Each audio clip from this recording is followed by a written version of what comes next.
The search for Harbor's best map continues as players begin to find new and interesting ways to optimize his abilities, the most important of which is High Tide. This brand of vision denial produces unique formations that can foster a team's creativity. His wall of water bends seamlessly through choke points, fracturing the map in ways Viper could only dream of. If you think about how Fracture is played, a clear picture begins to develop. Fracture is typically played by taking sight with ability spam quickly on attack, and favors retaking on defense. Now, what is Harbor good at doing again? That's right, both of these things. Not only that, but due to Fracture's design changes, the two wall agents are more important than ever. You're probably not fully convinced that Harbor is good in general, so let me demonstrate how he's not only viable, but potentially meta on Fracture. I'm chill and let's get into it. Let's first go over some attack setups that you can implement with Harbor in order to help your team get onto site, starting with High Tide placement. When approaching from A Hall, you can block vision of the ropes catwalk, defender spawn, and drop. This is the most high value wall you can use and will help you more easily take control of the ropes area if you decide to push through door. You can use a bit of a lineup here by standing next to the box and aiming your wall so it just crosses this line on the minimap. Make sure it travels to the end of the catwalk before turning it towards drop. Another option from here is to cut off door and then curve the wall to cut off ropes and defender spawn if you and your team are splitting A from A main and drop. If you're coming from dish, you can use a similar wall as the A main one that cuts off defender spawn and the ropes catwalk if your team is splitting site and needs to come through door. You can safely use this wall from the orb at dish. This one will take a little more finesse in practice, but the alternative that cuts off the front of ropes gives the defender a line of sight. For post plant, you have a few wall variations. If you're under sight on default and you need to quickly get back to A main, you can use this short wall to get out. Another option if you want to maintain control of the area around site is in this corner. Throw your wall across drop, spawn, and ropes to block defenders from coming from these areas. You also have the option to use another short wall here if you suspect the defenders are beginning their retake and you need to get out of the far corner of sight. Before we get into Cascade, I think something important to note is that the max range of the wall shown on the minimap is actually a bit shorter than the actual distance the wall travels. Not sure if this is a bug or an oversight, but just something to be aware of when you use it. Cascade is a great tool for taking space on the go while blocking defenders' vision.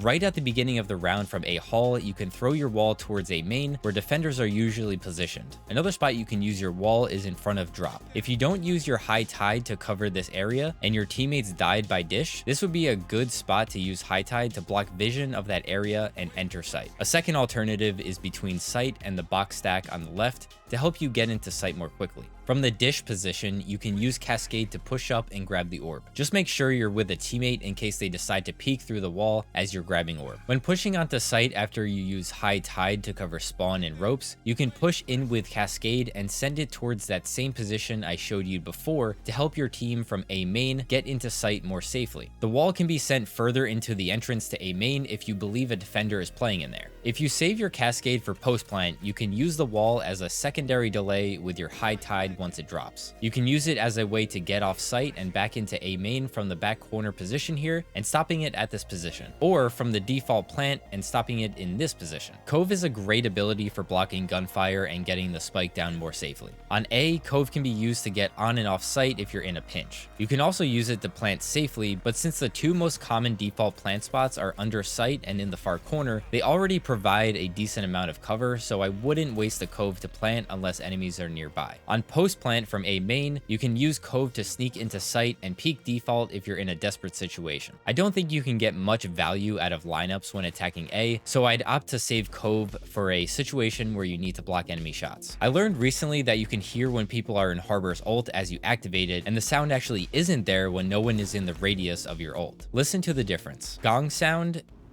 Let's turn the tide! And no gong sound. Let's turn the tide! Remember that Reckoning is a great tool for getting information, and you can use the concuss spike effects to see if an enemy is defusing or not.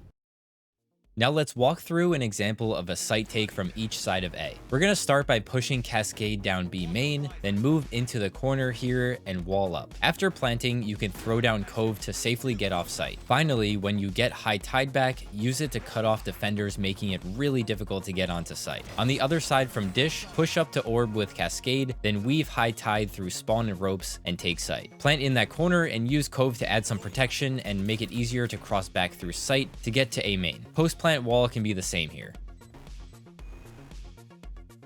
Heading over to B, we can start with a wall that blocks vision from Canteen, Generator, Arcade, and finishing through Tower. To do this, walk down the stairs towards Tunnel and aim up towards the Generator, curve the wall to cut off Arcade without leaving gaps, and finish Tower. This wall can also help your Arcade teammates push into Tower by cutting off the choke point leading to site. You have a couple options from Arcade. The first is a simple wall that cuts off Generator and Canteen to allow both sides of your attack to enter site. Make sure to right-click at the end so it doesn't block B main. The second is a little trickier, but you can come to this corner and curve your wall outside the map, come back in and curve it back to cover Tower for your teammates on the opposite side. This one can help Arcade side and B main side take space without worrying about the Tower player. For post-plant, assuming you're in Tower, you can cut off the site with your wall and get an easier pick as attackers attempt to walk through the wall. If the spike is planted at Dice and you're in B main, you have the option of walling the left or right side of spike depending on where you think the defenders are. I would hook the end of the wall right behind the spike so the attackers have to walk through to defuse. If you're worried about an Opera at stairs, you can push up with Cascade to take space. If you think a defender is playing behind Dice, you can use it to push into site. Don't have a high tide ready? You can Cascade towards Generator and stop it in the middle here to help get into site, or send it straight onto site and finish it at Tower from this position. At Arcade, there are two good spots to use Cascade. The first uses Cascade's height advantage at Tower, allowing you to take space into Arcade. The second, you can throw towards site and stop it in between this part of Canteen's wall and site. This will help Arcade side by blocking vision from Canteen, and it'll also help B main side by blocking Generator vision. That is a 2-for-1 special.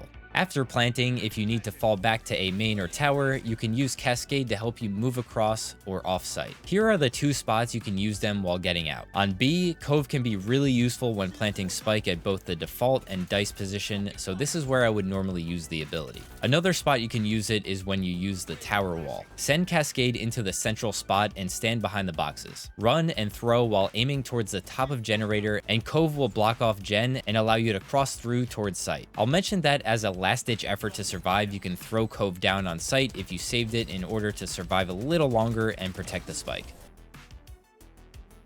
From B main, start with your Cascade to push the defender off of stairs. Then head to the stairs and wall up before heading to site. Cove default to plant and head to Tower. When you get your next wall, use it from inside Tower across site to slow any enemies that walk through to defuse. From Arcade, send in your Tower wall and then move towards Tunnel to send in your Cascade. Move behind the boxes and run throw Cove and head to the Dice plant spot. After planting, head to B main and send your wall up and around back of spike. Now let's take a look at some examples of how Harbor can be played on defense. So I mentioned in the beginning that Harbor is an agent that excels at retaking, and this is usually how Fracture is played.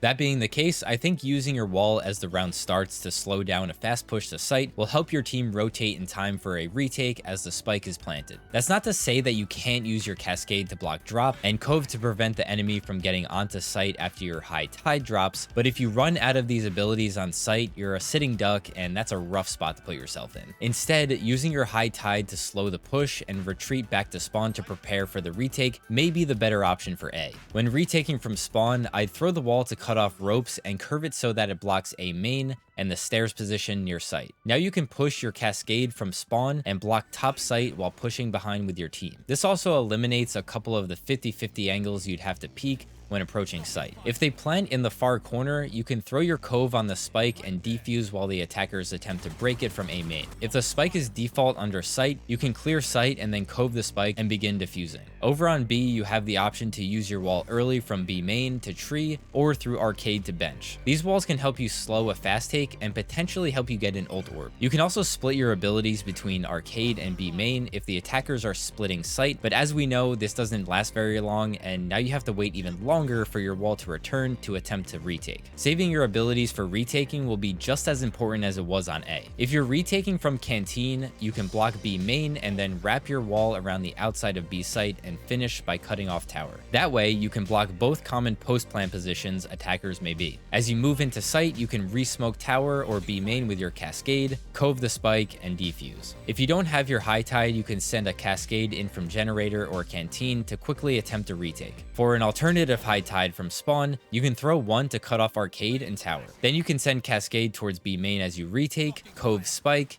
and defuse. And that is going to be it for this one. If you're looking for another map guide for Harbor, consider checking out this video next. Don't forget to drop a like and let me know in the comments what map you want to see a guide for next. If you enjoyed this video, subscribing is the best way to tell me. Thank you guys for watching, and I'll see you in the next one. Peace.